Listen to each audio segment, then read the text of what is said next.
2019년의 마지막 주일을 벌써 맞이하게 됐습니다.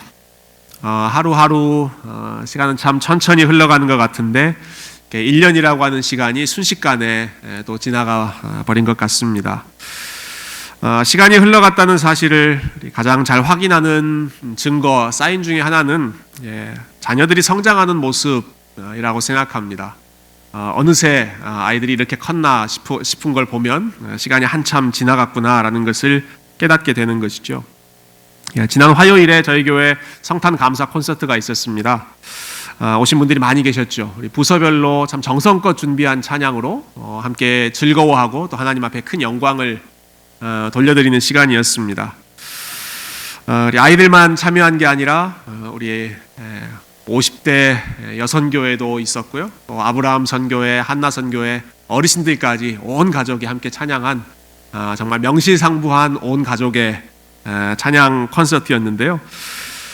특히 저에게 인상적이었던 장면은 어린 아이들이 성장해 있는 모습을 보는 것이었습니다. 1년 사이에 아이들이 많이 컸다라는 것을 볼 수 있었습니다. 저희 아이들을 포함해서 교회의 많은 아이들이 참 많이 자랐는데요.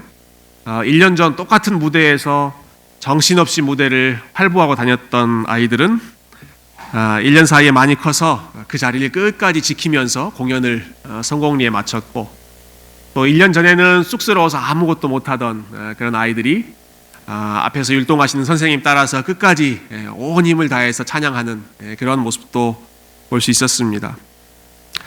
감사하게도 제 아이들이 많아서 저희가 이번에 준비한 순서가 총 9개였는데 그 중에 5번의 저희 아이들이 출연했더라고요. 그래서 이런 때 좀 보람을 느낍니다. 여러분, 1년 전만 해도 그냥 앳된 소년의 티가 남아있던 어린 아이들, 소년들이 어느새 부모님들의 키만큼 훌쩍 커 있는 모습, 그런 모습들도 확인할 수 있는 시간이었습니다. 여러분, 아이들이 어떻게 성장할 수 있었던가요? 그들을 위해 매일같이 수고를 아끼지 않았던 부모님들의 노력이 있었기 때문에 가능한 일이었습니다. 부모님들이 자녀들을 먹이고 입히고 가르치며 사랑을 베풀었던 한결같은 양육, 사랑으로 양육했기 때문에 아이들이 시간이 지나면 지날수록 어느 정도 궤도, 그 다음까지 계속 성장해 가는 것이죠. 우리의 몸이 성장하는 데 있어서 양육이 필요하듯이 우리의 영혼 역시도 성장을 위해서 양육이 필요합니다. 먼저 성장하기 위해서 가장 필요한 것은 사실은 생명이 있어야 합니다. 생명이 없는 상태에서는 아무리 물을 주고 밥을 주고 한다고 해도 성장할 수가 없겠죠. 그렇지만 생명이 있다면 거기에는 성장이 가능하고, 그리고 생명이 있는 존재는 반드시 성장할 수밖에 없습니다. 생명이 있다면 반드시 그 생명이 성장하는 것이죠. 저와 여러분의 영혼이 성장할 수 있는, 또 성장을 기대할 수 있는 이유는 바로 저와 여러분의 삶 가운데 생명이 주어져 있기 때문입니다. 제일 먼저 생명이 우리 가운데 오셨기 때문이죠. 오늘 11절 말씀, 사도 바울이 가장 먼저 고백하는 내용이 이 내용입니다. 모든 사람에게 구원을 주시는 하나님의 은혜가 나타나. 하나님의 은혜가 우리 가운데 나타났다라는 것입니다. 우리가 하나님 앞에 가기 전에 하나님의 은혜가 먼저 우리에게 나타났다라는 것입니다. 이 같은 내용을 다른 사도인 요한은 요한일서에서 이렇게 고백합니다. 요한일서 1장에 있는 말씀인데요. 태초부터 있는 생명의 말씀에 관하여는, 예수님을 태초부터 있는 생명의 말씀이라고 이야기한 다음에, 이 생명이 우리 가운데 나타내신 바 된지라. 이 영원한 생명을 우리가 보았고 증언하여 너희에게 전하노니 이는 아버지와 함께 계시다가 우리에게 나타내신 바 된 이시니라. 바울은 은혜가 우리 가운데 나타났다라고 했던 그 사실을 사도 요한은 영원한 생명이 우리 가운데 나타났다. 그래서 우리 가운데 생명이 주어졌고, 생명이 있는 자들에게는 이제 새롭게 성장하는 일이 가능하다라는 것이죠. 그래서 지난주 성탄절 말씀을 통해서 함께 나눈 것처럼 임마누엘 되신 하나님, 생명이신 그 하나님께서 우리 가운데 생명이 없던 자들에게 찾아와 주셔서 우리 가운데 들어와 주셔서 새로운 생명을 시작해 주셨기 때문에 우리 가운데 성장이 가능한 것이고, 그 생명은 우리가 잘해서 노력해서 주어진 것이 아니라 하나님의 거저 베풀어 주신 은혜로 주어졌기 때문에 사도 바울은 이것을 하나님의 은혜가 나타났다, 그 영원한 생명이 은혜로 우리 가운데 주어졌다라고 부르고 있는 것입니다. 그런데 이렇게 나타난 하나님의 은혜는 한번 나타났다가 그냥 사라져버리는 것이 아니라 하나님의 백성들을 계속해서 돌보고 성장시키는, 양육하는 손길로 사역을 계속하고 있습니다. 11절 말씀, 하나님의 은혜가 나타났다라고 선언한 후에 12절로 곧바로 넘어가면, 근데 그 은혜가 우리를 양육하시되 라고 말하고 있습니다. 하나님의 은혜가 우리를 양육하신다라는 표현이죠. 그래서 오늘 설교의 제목을 은혜의 양육이라고 붙였습니다. 우리가 양육받는 것, 우리가 성장하는 것이 다른 힘에 의해서 양육되는 것이 아니라 무엇을 통해서 양육된다고요? 하나님의 은혜를 통해서 양육된다. 은혜가 나타나 은혜가 우리를 양육한다라는 것이죠. 여러분, 양육이라고 하는 단어를 들으면 곧바로 연상되는 관계가 있습니다. 이미 설교 서두에 말씀드렸지만 부모와 자녀의 관계, 그 관계를 우리가 양육이라고 하는 단어로 많이 표현합니다. 근데 여기 양육하다라고 하는 단어를 영어 성경을 보니까 몇 가지 단어로 번역을 했는데, 어떤 성경은 train, 훈련하다라는 단어로, 또 어떤 성경은 teach, 가르치다라고 하는 단어로 번역하고 있습니다. 저는 우리말 성경이 이 본문을 더 잘 번역한 것 같아요. 양육이라고 하는 단어가 원문의 의미를 더 잘 전달하고 있습니다. 왜냐하면 이 원문에 나와 있는 파이디오라고 하는 동사, 양육하다라는 이 동사가 원래 의미는 어린아이들과 함께 있다, 혹은 어린아이들을 돌본다라고 하는 뜻이기 때문에 그렇습니다. 파이디오라고 하는 단어가 영어로 이어졌을 때 거기서 유래된 단어 중에 하나가 우리가 잘 아는 소아과, pediatric이라고 하는 단어, 또 pediatrician이라고 하는 단어, 이런 단어들이 파이디오라고 하는 같은 어원에서 이렇게 나왔거든요. 그러니까 양육하다, 부모가 어린 자녀들, 정말 막 태어난 그런 아이들을 사람 구실하듯이 계속해서 사랑을 베풀어서 키워내는 것처럼 그렇게 양육하는 것이 은혜가 우리 가운데 하는 하나님의 역사라는 것이죠. 제가 이 양육이라고 하는 단어를 좀 찾아보다 보니까 굉장히 흥미로운 사실들이 나타났습니다. 여러분, 양육이라고 할 때 이 양자가 이제 한자이지 않습니까? 혹시 한자를 좀 잘 아시는 분들은 어떤 양자인지 머릿속으로 좀 그리실 수 있으시겠습니까? 어떤 양자입니까? 그 양자죠? 여러분 생각하시는 그 양. 너무 고민하시는 것 같아서요. 이렇게 쓰더라고요. 이렇게 해가지고. 보셨어요? 제 실력이 드러날까봐 그냥 대충 휘갈렸습니다. 근데 그 양자가 두 단어가 합쳐져 있는데, 하나는 양자이고요. 그리고 그 밑에 흥미롭게도 밥 식자, 음식 할 때 그 식자가 두 개 합쳐져 있는 게 기르다 양입니다. 양육하다 할 때 그 양자가 양, 음식. 이거 참 재밌지 않습니까? 이거 굉장히 기독교적인 단어이지 않습니까? 글쎄, 중국 사람들이 뭐 우리랑 문화가 비슷했다면 그렇게 양을 많이 키우는 문화도 아니었을 텐데, 어떻게 이 기르다라고 한 단어를 양자와 음식, 식자로 연결했는지 모르겠어요. 그들이 그 뜻을 다 이해하고 만들었는지는 모르겠지만, 적어도 성경이 가르치는 양육이 무엇인지 그 개념을 우리가 이해하는 데는 굉장히 도움이 됩니다. 양육이 무엇인가? 양이 밥을 주는 것입니다. 양이 밥을 주는 것, 혹은 양이 밥이 되시는 것. 여러분, 이렇게 연결해서 생각해 볼 수 있겠죠. 양이 우리의 밥이 되시는 것. 왜냐하면 하나님의 어린 양이셨던 예수 그리스도께서 친히 그분을 가리켜서 나는 하늘로부터 본 생명의 떡이다, 생명의 양식이다 말씀하셨죠. 그리고 돌아가시기 직전에 제자들을 향해서 성찬을 베푸시면서 너희들이 나의 살을 먹어야 살 수 있다. 그것은 결국 양이 밥이 되시는 거고, 양이 우리를 먹여 살리시는 것이지 않겠습니까? 굉장히 기독교적인 용어가 바로 이 양육의 양자더라고요. 예수님께서 우리를 먹여 성장하게 하시는 것, 그것이 성경적인 의미의 양육인 것이죠.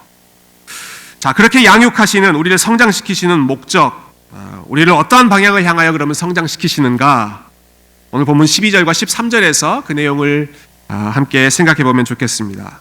자, 12절과 13절을 같이 한번 읽어볼까요? 12절, 13절 시작.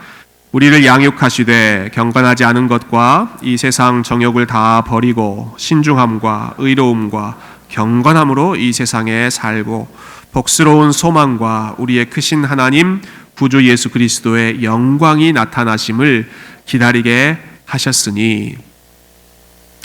대부분의 성경 주석들을 보니까 이 구절을 세 가지로 나누어서 분석하고 있습니다. 버려야 할 것, 그리고 취해야 할 것, 바라보아야 할 것, 이렇게 세 가지로 나누고 있습니다. 버려야 할 것, 취해야 할 것, 바라보아야 할 것. 특히 이것을 세 가지 시제, 과거, 현재, 미래로 연결해서 또 설명하는 부분들도 있었습니다. 과거에 즐기던 것, 과거에 있었던 것을 버리고, 다음에 현재 이 시대에 우리가 힘써야 할 것, 붙잡아야 할 것, 그것이 나오고, 그리고 마지막으로는 바라보아야 할 것, 앞으로 기다려야 할 것, 그 세 가지가 하나님의 은혜가 우리를 양육하는 목적, 목표, 지점이다라고 하는 것이죠. 자, 먼저 버려야 할 것이 무엇인가? 경건하지 않은 것과 이 세상 정욕을 다 버리라 라고 하셨습니다. 자, 경건하지 않은 것을 버려라. 그리고 이 세상 정욕을 버려라. 반대로 취해야 할 것은 신중하고 의롭고 경건한 것. 역시 경건이라고 하는 단어가 또 다시 나오죠. 경건하지 않은 것은 버리고 경건한 것은 취해라. 근데 이 경건하다, 경건하지 않다라고 하는 표현이 사실은 조금 추상적이어서 무엇이 경건한 것인지 정의를 내리는 것이 쉽지는 않습니다. 그래서 이 단어를 가장 많이 사용했던 사도 바울의 글, 특별히 로마서 1장을 통해서 제가 이 경건이라고 하는 단어가 핵심적으로 무엇을 말하고 있는지를 좀 생각해 봤습니다. 로마서 1장에 보면 하나님의 진노에 대해서 이야기하는데요. 하나님의 진노하심이 경건치 않은 자들에게, 경건하지 않은 자들에게 임했다, 나타났다라고 말하고, 그 경건치 않음이 무엇인가를 한마디로 1장 28절에서 이렇게 설명합니다. 또한 그들이, 즉 경건치 않은 자들이 마음에 하나님 두기를 싫어하며 하나님께서 그들을 그 상실한 마음대로 내버려 두사 합당하지 못한 일을 하게 하셨으니, 그 이후에 여러 가지 악한 내용들, 악한 습관들이 이제 리스트가 나오죠. 근데 그 모든 악행의 근원이 무엇이냐? 경건치 않음인데, 그 경건치 않음은 마음에 하나님 두기를 싫어하는 것이다 라는 것입니다. 자기 마음에 하나님 두기를 싫어하는 것입니다. 그렇다면 반대로 경건함은 무엇이겠습니까? 마음에 하나님 두기를 싫어하는 것이 경건치 않음이라면, 경건함은 마음에 하나님 두기를 즐거워하는 것입니다. 하나님을 생각하는 것을 즐거워하고 모든 것을 하나님이 계시는 것처럼 바라보고 생각하고 느끼고 말하는 것, 그것이 경건함의 핵심입니다. 마음에 하나님을 두지 않는 것이 경건치 않는 것이고, 마음에 하나님을 두는 것이 경건함이다. 영어 단어도 비슷한 의미를 전달하는 것 같아요. 경건하다라고 할 때는 godly라고 표현합니다. God, 하나님이라고 하는 단어를 딱 써놓고 거기에 형용사 만드는 ly만 붙이죠. godly, 즉 하나님이 계시는 것처럼 생각하고 느끼는 것. 경건하지 않는 것은 ungodly, 하나님이 없는 것처럼 하나님을 부인하며 살아가는 것, 그것이 ungodly죠. 조선시대 우리나라에 온 선교사님들 가운데 이런 유머가 있었다라고 하죠. 여러분 아마 들으신 분도 계실지 모르겠습니다. 미국에서 온 선교사님들이 한국에 와서 보니까 남자 조선시대 양반들이 다 하나같이 머리에 뭘 쓰고 다니더라는 겁니다. 그래서 사람들한테 물어보니까 저 뭐 쓰고 다니는 겁니까? 그러니까 뭘 쓰고 다녔어요? God 쓰고 다녔대요. God을. 여러분 이 사람들한테 God이 뭡니까? 하나님이죠. 와, 이 사람들은 하나님을 머리에 모시고 다니는 사람들이는구나. 아마 선교사님 중에 한 분은 이렇게 얘기하지 않았겠습니까? 오 마이 갓. 사람들이 머리 위에 하나님을 두고 걸어간다라는 모습이, 글쎄요, 이 이야기가 만들어진 기록으로 확인할 수 있는 그러한 내용은 아니지만 저는 충분히 선교사님들 가운데 서로 이런 이야기하면서 웃으셨을 것 같다. 그런 개연성이 충분하다고 생각합니다. 그렇지 않다고 하더라도 적어도 경건이 이런 것이다 라고 하는 것을 이해하는 데에는 굉장히 도움을 주는 그런 도구라고 생각합니다. 경건은 하나님을 우리 머리 위에 두는 것입니다. 바울식으로 표현한다면 경건은 하나님을 우리 마음에 두기를 즐거워하는 것입니다. 매사에 하나님을 기억하는 것이죠. 그래서 경건한 사람은 형통할 때에는 하나님께 감사를 드립니다. 자기가 잘나서 모든 일들이 잘 되었다라고 생각하지 않습니다. 하나님, 주님께서 도와주셔서 여기까지 올 수 있었습니다. 하나님께 감사를 드리는 것이 경건한 사람의 고백입니다. 반대로 곤고한 일이 있을 때 하나님이 없는 것처럼 생각하지 않습니다. 어려움이 있을 때 마치 하나님이 안 계신 것처럼 낙심하거나 좌절하지 않고 하나님께 기도합니다. 그 문제를 하나님께 맡기는 것입니다. 그 순간에도 하나님 보는 것입니다. 하나님을 머리에, 하나님 마음속에 두면서 하나님, 지금 제 상황이 참 어렵지만 하나님이 함께 하시는 것을 믿습니다. 하나님께서 이 문제를 해결해 주실 것을 믿습니다. 하나님께서 도와주실 것을 기대합니다. 이 마음으로 살아가고 그 상황을 버텨내는 것이 경건한 사람, 마음에 하나님을 두고 있는 경건한 사람의 고백이지요. 반대로 경건하지 않는 것은 하나님을 내 머리에 두지 않고 혹은 내 마음에 두지 않고 그냥 내 발 아래에 둔다든지 내가 하나님 위에 선다든지 자기를 하나님보다 더 높이는 것을 경건치 않음이라고 표현할 수 있을 것입니다. 뭔가 좋은 일이 있다면 다 내가 잘해서 아이고, 반대로 뭔가 막힌다 싶으면 다 하나님 탓이고 하나님이 안 계시기 때문에 나는 절망할 수밖에 없고, 마음에 하나님이 없는 사람들의 입에서 나오는, 그리고 생각에서 나오는 고백이 바로 그러한 것들이죠. 자, 모든 것을 자기 중심적으로 생각하는 것, 불경건, 경건치 않음의 핵심이고, 모든 것을 하나님 중심으로 생각하는 것, 하나님의 은혜 중심으로 생각하는 것, 경건함의 본질입니다. 여러분, 예수님을 만나기 전에 사도 바울의 모습이 바로 경건치 않는 모습, 불경건한 모습이었습니다. 바울이 이 경건함, 경건치 않음이라고 한 단어를 참 많이 썼는데요. 그때마다 본인의 모습을 그 단어에 투영하면서 생각했을 것입니다. 여러분, 예수님 만나기 전에 바울의 모습, 스스로는 경건치 않은 모습이다, 하나님의 진노의 대상이 되는 모습이다 라고 이야기했는데요. 그렇지만 그 모습은 종교적인 열심이 없는 그런 모습은 아니었습니다. 그럼 바울은 열심히 율법을 공부한 사람이었고, 율법대로 살려고 애썼던 사람이고, 촉망받는 종교 지도자였고, 아마 자신의 종교적인 전통에 따라서 정기적으로 기도하는 그런 사람이었을 것이고, 자기 딴에는 하나님을 향해서 열심히 살았던 사람이 사도 바울이었습니다. 아마 주변에서 바울을 볼 때마다 저 청년 참 경건한 청년이네 라고 말했을 것입니다. 그런데 사도 바울이 예수님을 만나고 나서 보니까 자기가 가장 경건하지 않은 사람이었다라는 것을 깨닫게 되는 것입니다. 도덕적인 흠이 있어서 그렇지 않습니다. 성경을 몰라서 그렇지 않습니다. 종교적인 활동에 열심을 내지 않아서 그렇지 않습니다. 그렇게 종교적인 열심을 내고 많은 일들을 했음에도 불구하고 모든 중심에 자기 자신이 서 있었다라고 하는 것을 사도 바울이 깨달은 것이죠. 예수님을 알지 못한 채 열심을 냈던 것입니다. 바울은 그것이 우상숭배라고 생각했습니다.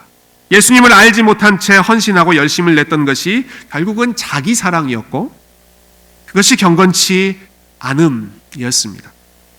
그래서 이 사실을 깨달은 후에 바울은 이렇게 고백하죠. 내가 이전에 사랑했던 모든 것들, 내가 사람들 앞에서 자랑할 만한, 내세우고 싶었던 그 모든 것들, 내가 난지 8일 만에 할례를 받고 히브리인 중에 히브리인이고 율법으로는 흠이 없는 사람이고, 그러한 일들 모든 것들이 다 배설물과 같았다, 쓰레기처럼 여겼다. 내가 이전에는 그것들을 사랑했지만 이제는 그것들이 다 경건치 않은 것이기 때문에 내가 다 버렸다, 다 던져버렸다라고 이야기합니다.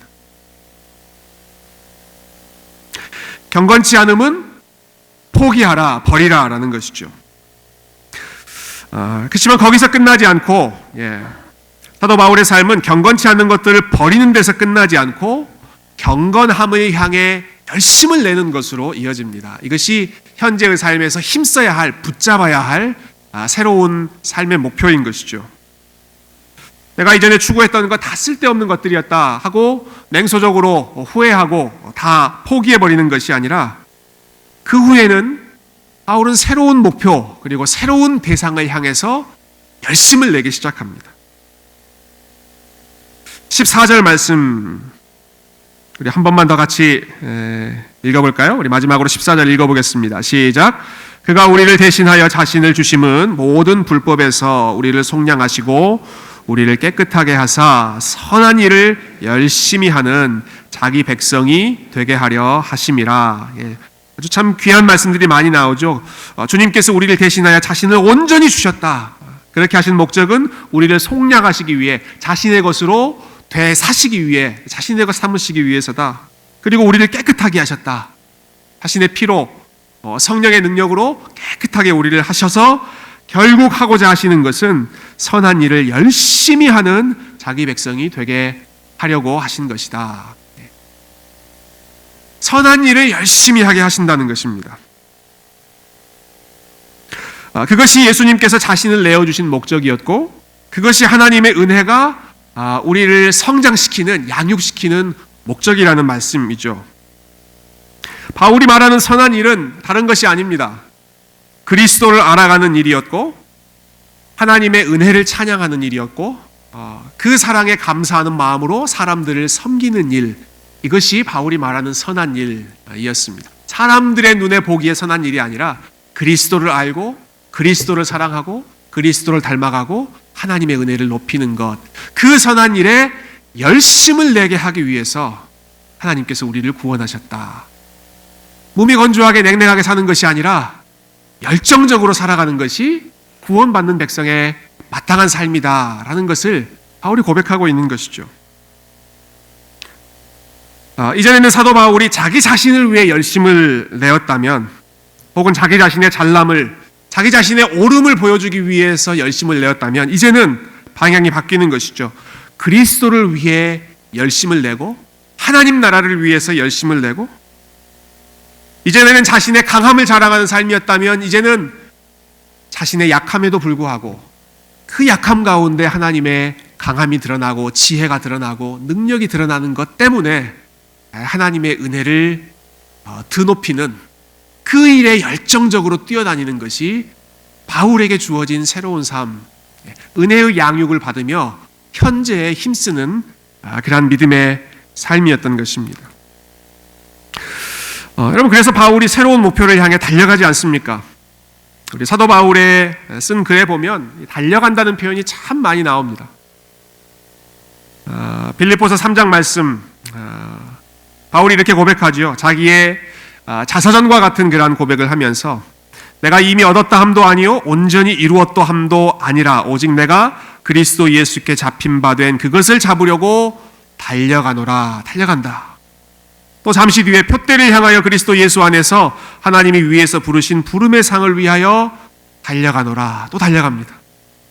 사도행전 20장 바울이 참 예루살렘으로 마지막 발걸음을 옮기는 그 순간에도 사도 바울이 이렇게 고백합니다. 내가 달려갈 길과 주 예수께 받은 사명 곧 하나님의 은혜의 복음을 증언하는 일에는 나의 생명을 조금도 아끼지 않겠노라.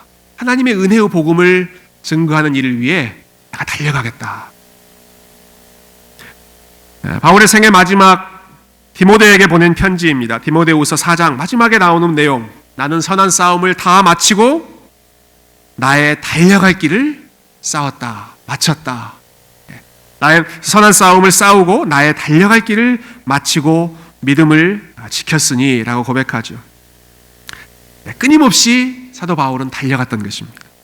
처음에는 자신의 성공과 야망을 위해 달려갔지만, 그래서 자기가 옳다고 생각하는 일에 방해가 되는 것들, 그러한 사람들 다 제거하고 다 잡아 넘기고 심지어는 죽이기까지 하는 그러한 삶을, 열정적인 삶을 달려갔지만, 그러다가 예수님을 만나고 예수님을 향해서 하나님 나라를 위해서 이제는 더 열심히 그러나 더 겸손한 마음으로 뛰어갔던, 끊임없이 믿음의 경주에 힘썼던 삶이 사도 바울의 삶이었습니다. 언제까지 달려갑니까? 오늘 본문 13절에 보니까 우리의 크신 하나님 구주 예수 그리스도의 영광이 나타나심을 기다릴 때까지, 주님께서 다시 나타나시는 그날까지 나는 쉬지 않고 달려가겠다. 바울이 이토록 쉼 없이 달려갈 수 있었던 힘, 추진력, 원동력은 그의 삶에 임했던 하나님의 은혜였습니다. 다른 것이 아니었습니다. 하나님의 은혜였습니다. 하나님의 은혜가 사도 바울을 양육하고, 하나님의 은혜가 바울이 넘어졌을 때마다 다시 일으켜 세워주고, 지칠 때마다 뒤에서 힘을 푹 돋아주면서 달려가게 만들었기 때문에 바울이 그 엄청난 고난과 여러 가지 힘든 상황 속에서도 쉬지 않고 나의 달려갈 길을 다 뛰었다라고 말할 수 있었던 것이죠. 마치 어린 자녀를 위해 어머니가 끊임없이 먹이고 씻기고 또 이곳저곳 라이드도 해주고 쉴 새 없이 그 자녀를 양육하는 것처럼 하나님의 은혜가 계속해서 사도 바울의 삶 가운데 양육의 수고를 아끼지 않으셨고, 그리고 저와 여러분의 삶 가운데에도 그 동일한 은혜의 양육이 지금도 계속해서 또 지난 한 해 동안도 계속해서 이루어진 줄로 믿습니다. 은혜가 바울이 하는 모든 활동과 사역의 동기가 되었고, 하나님의 은혜에 붙잡혀 참 최선을 다해서 사역하고 헌신한 이후에, 자신의 모든 것을 다 바쳐 참 열정을 다해서 살아간 이후에도 그 모든 것을 자신의 공으로 돌리지 않고 모든 것이 다 하나님의 은혜였습니다 라고 고백하는 것, 은혜의 사도였던 사도 바울의 삶에 늘 나타났던 믿음의 고백이죠. 그래서 바울의 편지를 보면 항상 은혜로 시작해서 은혜로 끝납니다. 처음 구절은 언제나 은혜와 평강이 너희에게 있을지어다 하고요, 바울이 쓴 편지의 마지막 구절은 항상 은혜가 너희에게 있을지어다, 은혜가 너희에게 있을지어다.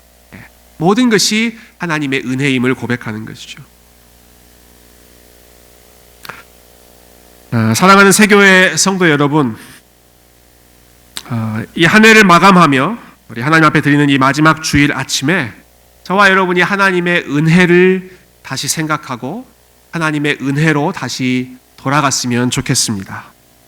하나님을 마음에 두지 않고 살았던 경건치 않음, 혹은 우리의 어젠다나 나 자신의 욕심이나 야망, 성공을 위해서 살아갔던 그런 경건치 않은 열정은 우리 2019년에 지나가는 시간과 함께 다 내어버리고, 사도 바울이 걸어갔던 것처럼 우리에게 주어진 새로운 표대, 주님께서 기뻐하시는 선한 일, 그리스도를 알아가고 그리스도를 사랑하고 그리스도를 자랑하는 이 일을 위하여 다시 한번 하나님의 은혜에 붙잡혀서 새로운 한 해를 은혜를 향하여 준비하는 그러한 시간이 되었으면 좋겠습니다. 하나님의 은혜가 2019년 한 해 동안 저와 여러분을 때로는 부드럽게 돌봐주시기도 했고, 때로는 엄하게 우리를 훈련시키기도 하셨습니다. 어떤 분들에게는 2019년 한 해가 정말로 소중했던, 정말 즐거웠던 시간이었을 수도 있고, 반면에 어떤 분들에게는 2019년이 무척이나 터프했던 그런 시간이었을지 모르겠습니다. 예상치 못한 일도 만나고, 또 가슴 철렁한 순간도 지나가고, 어떤 분들은 갑작스럽게 병원 신세를 지는 그런 분들도 계셨고, 또 새로운 환경에서 좌충우돌 여러 가지 챌린징한 그런 상황을 지나가야 했던 그런 분들도 많이 있으셨을 것입니다. 그렇지만 우리의 모든 연약함과 우리의 모든 경건치 않음에도 불구하고 하나님의 은혜가 한결같이 2019년 한 해 동안 저와 여러분과 동행하여 지금 이 자리까지 인도해 주신 것을 우리 이 시간에 믿음으로 함께 고백하고 하나님께 영광을 돌려드렸으면 좋겠습니다. 우리에게 있었던 모든 좋은 것들이 있다면 그것 역시 하나님의 은혜의 결과입니다 라고 고백하고, 우리의 삶에 힘들었던 순간, 어려웠던 순간들, 하나님 그러나 하나님의 은혜가 계셨기 때문에 그 시간 이겨낼 수 있었습니다. 지금도 계속 버텨낼 수 있습니다. 라고 고백할 수 있는, 그래서 다시 한번 하나님의 은혜에 붙잡혀 2020년 새해를 계획하고 사모하는, 열심히 주를 향해 달려가는 아틀란타 세교의 모든 성도님들 되시기를 주님의 이름으로 축원드립니다. 함께 기도하겠습니다.